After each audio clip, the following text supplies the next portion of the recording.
Lovely. So today I'm going to be talking about, oh, sorry, I haven't even introduced myself. My name's Amy. I'm a research associate at Cardiff University.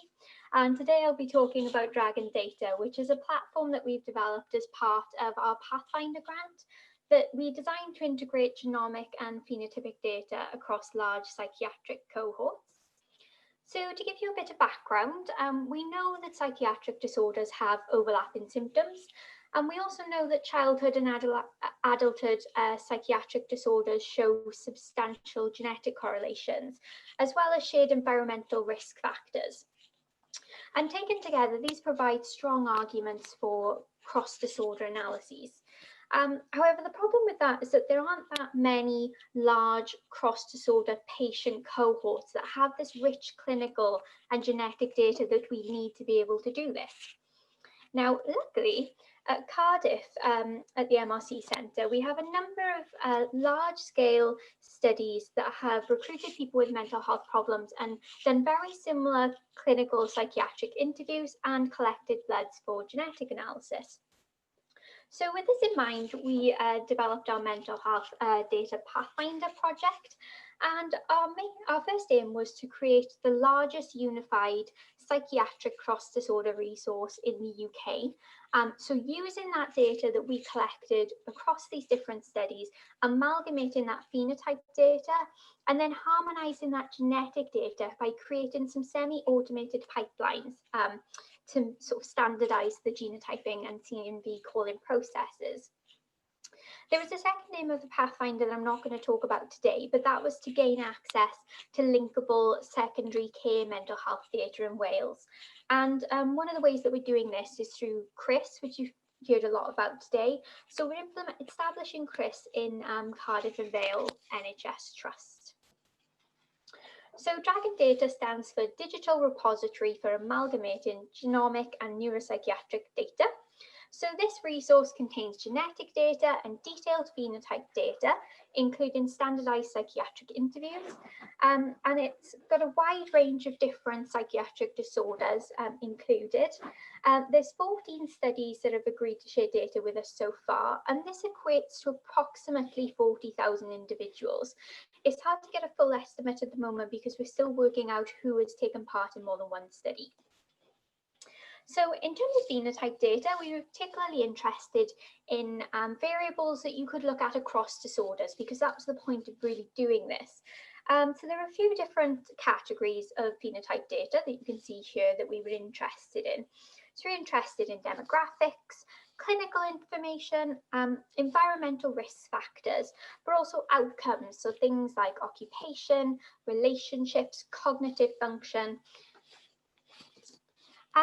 So once we'd kind of decided what variables we wanted to include, the 14 studies that had agreed to share data with us, we asked them to send us the data that they had that would match up to these 9 key categories. And then the first thing we did was map those variables from each data set to our variables of interest, so we could see what was comparable across the different data sets. We then checked and cleaned the data using a standardized protocol. We derived some additional variables of interest. And once we'd done all this, we imported all the data into a central database, which would allow us to be able to combine this data depending on what analyses we were interested in doing. So I just wanted to highlight that there are some harmonisation challenges with this, some which we tackled earlier on, and others which probably will be more considerations when we're analysing it. So there are differences between the studies and the measures that they used. So although most of the studies used the same psychiatric interviews, so either the scan for adults or the kappa for children, there were still differences in supplementary questionnaires they'd included, ratings, definitions, and also the versions that they'd used of different interviews. There are also differences in the recruitment strategies. So we had 2 key types of studies included in Dragon Data. So one was studies that targeted their recruitment towards recruiting people who had a lifetime diagnosis of a psychiatric condition.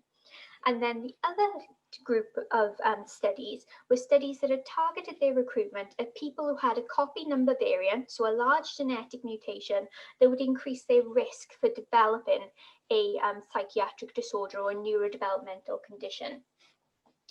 We also had a mix of cross-sectional and longitudinal studies included. So some had collected current data, others had collected lifetime or worst episode data. We had a mix of childhood and adulthood studies.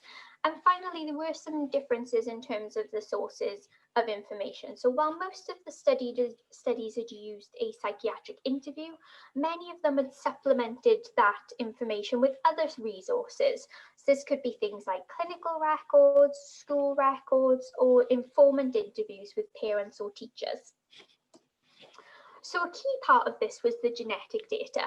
So one of the big challenges with collaborative projects that use genetic data is that a lot of projects use different ways, have different methods of processing this genetic data.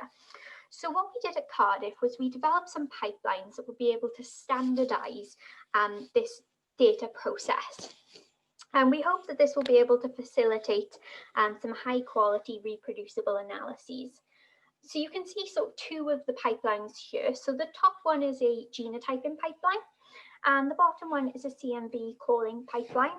But there are also other pipelines that are being developed at the moment, including one that will generate PRS, so polygenic risk scores, from data that have used different samples and from data that has been genotyped on different arrays, that kind of thing.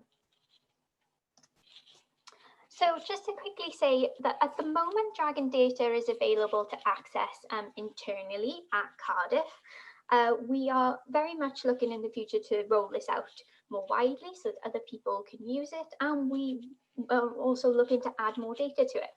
So if you wanted to access Dragon data, the first thing that we ask is that people complete a secondary proposal. And this proposal needs to have a cross-disorder theme, so it can't be specific to one disorder. And then the proposals will be circulated amongst the principal investigators for approvals, and then if approved, the data will be released to the applicant. So one final very quick thing that I wanted to mention is that we do have a number of other Pathfinder projects on the go. So one of them is we're linking a very large genetic data set of individuals with treatment-resistant schizophrenia to health informatics data banks. So these data banks include Sale Data Bank in Wales, Safe Haven in NHS Scotland, and also the South London and Maudsley version of CRIS. And finally, we also have another project called Conquer, where we've developed an online cognitive battery that we're using to collect data remotely for psychiatric research. So I just want to thank our Pathfinder team, Leon, Sarah and Antonio, our Pathfinder PIs, the study PIs that contributed all of this data that we use, and of course their teams that assisted a lot with the data preparation. And also thank all the participants who contributed to this study and the MRC for funding it.